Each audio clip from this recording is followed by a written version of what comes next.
You are welcome to yet another episode of LFN What's Your Say? The #1 listening show where we discuss real issues with real people like you. We are still featuring R. Kelly. Real name Robert Sylvester Kelly. Also known as the R&B King. R. Kelly's ordeals began several years back with all kinds of allegations ranging from physical abuse to child slavery, suggesting he had this bundle of women locked up in his basement against their will who he controlled and restricted on when to go to the bathroom, when to eat and more such bogus allegations. We in fact saw feds fly a helicopter over one of his mansions in search for underage girls like R. Kelly was some serial killer suspected for multiple murders. Several women took to social media and made sure to speak the worst of the R&B King like he owed them something. Even ex-wife Andrea Kelly was not left behind. The old woman took to multiple social media channels and TV shows telling on R. Kelly on matters that were hard for any sensible person to believe. She described physical abuse but had no record whatsoever of anything like this. No police report, no hospital records of bodily harm, and no scars to reveal as possible evidence for any such violence she attempted to pin on R. Kelly. In fact, many case analysts who observed her mannerisms while she made these accusations think she simply describes their role-play games with R. Kelly as abuse.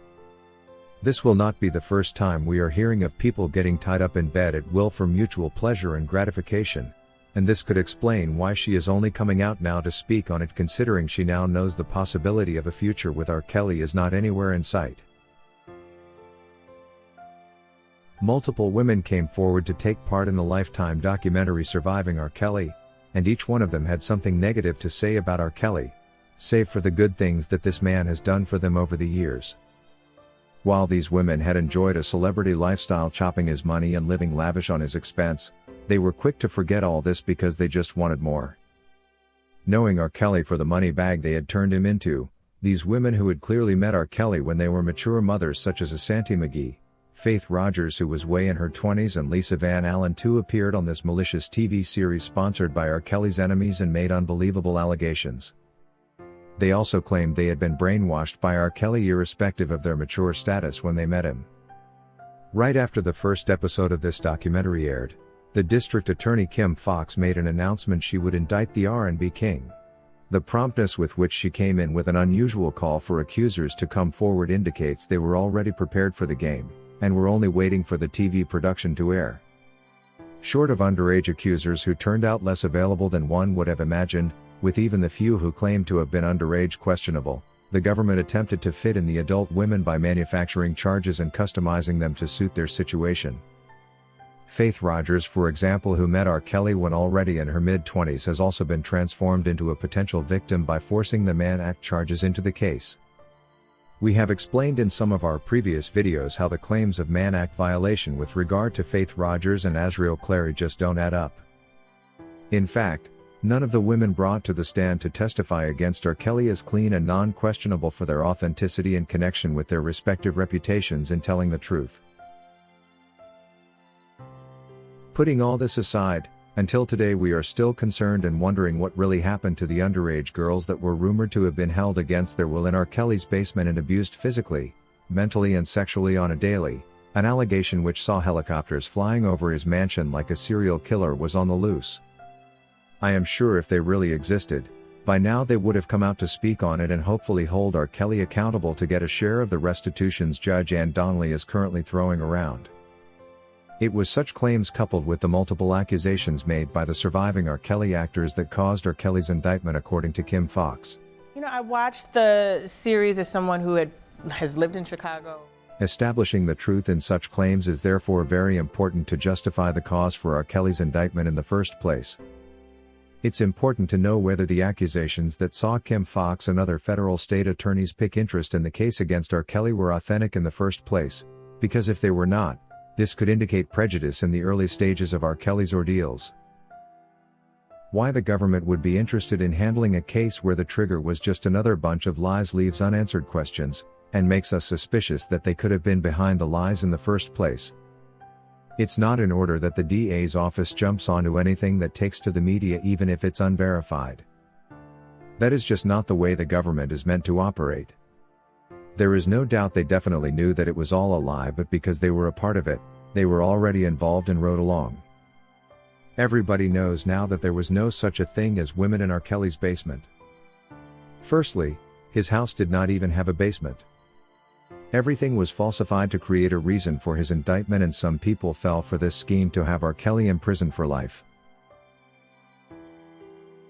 According to Imelda, even a blind man can see that R. Kelly's indictment was based on nothing else but rumors dominated by only impossibilities. Why would R. Kelly need to hold women in his basement, for example? Why would he even need to abuse anyone physically or brainwash them? And why would R. Kelly need to entice any woman, young or old, if at all? Remember, R. Kelly is a big-time celebrity, and it's only natural that millions of women out there would die to be with him. The guy is so loved that these women would stalk him outside the courthouse like Geronda did, even when he was already battling similar allegations as they have made against him now. Why would a man already stalked by women when he doesn't really know them need to entice them to be with him? Most of these accusations do not make logical sense at all. Indeed, ever since these basement allegations started, I have been waiting to see the girls be dug out the basement dead or alive, such that we can say the government was right, but until today nothing. According to McGee, indeed, R. Kelly has become a victim of non-verifiable rumors. Almost nothing said about him is true. While he may know many of these women, the way he related with them is not necessarily the way it's reported by the media. People have no idea that there's two different men. That there's the person, Robert, there's the persona, R. Kelly. R. Kelly was no abuser, and neither was he the trafficker they want us to believe he was. These presumptions will make him sue every last one of these lying leeches, Netflix, which published the lies to the whole world, and YouTubers such as Tasha K, among others. Judge Ann Donnelly too is part of the racket, and I believe she knew what she was doing, prejudicing R. Kelly. This is the same judge that seemed to know anything about the law when she sentenced the CP5. If she wasn't aware of the RICO and how it works, what then did she learn from the man law books that lie redundant in her office? Like Sheila says, she needs to retire and should be ashamed of herself. She was obligated to be fair. If you wish to take part in a live interview discussing any of these topics, let us know by sending an email to sashalfnmedia@gmail.com for scheduling. Thank you for watching today's video, a production of LFN Media, giving you another perspective of issues at hand. We make it our business to keep you updated with the truth amidst the cloud of lies the media wants you to believe. It is therefore important to subscribe to this channel, hit the bell icon and allow all notifications so that you don't miss out whenever we publish a new video.